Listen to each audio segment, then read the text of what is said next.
Alrighty, that's in there. Looks like you've gotten up to this part where you pop this part out. Silver bit pops out as well.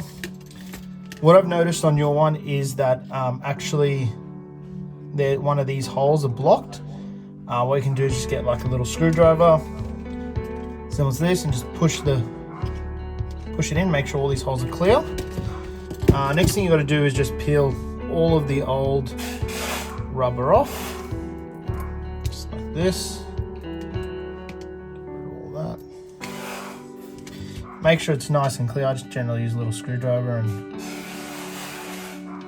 make sure all of that rubber is off. So that'll make it very difficult.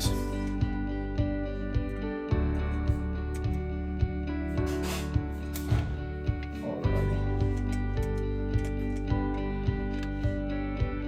Alright. And I don't know if you can see that there. But you see how they've got like a flange on them?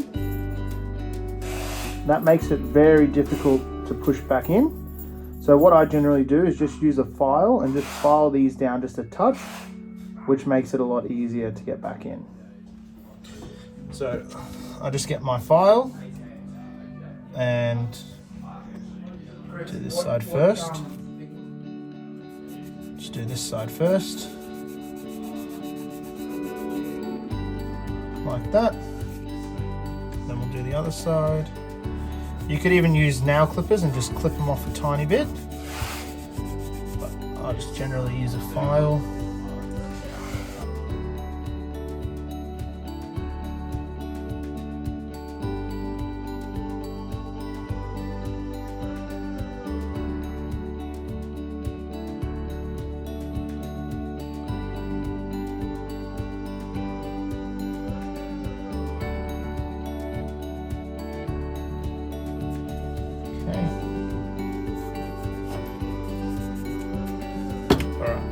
Then what we do is we pop that in, get your new rubber,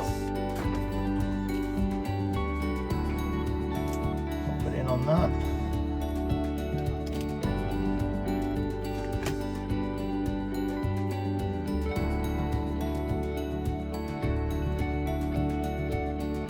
Make sure, see how there's rubber all stuck still in there.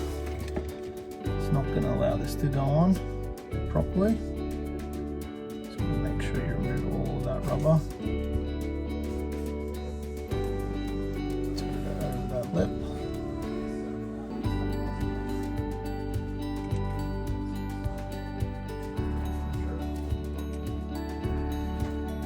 Okay, just like so. And then you just want to put it over and kind of apply pressure all at once. And then it just pops on. Rub the sides if it's a bit high on one side. That's how it goes on.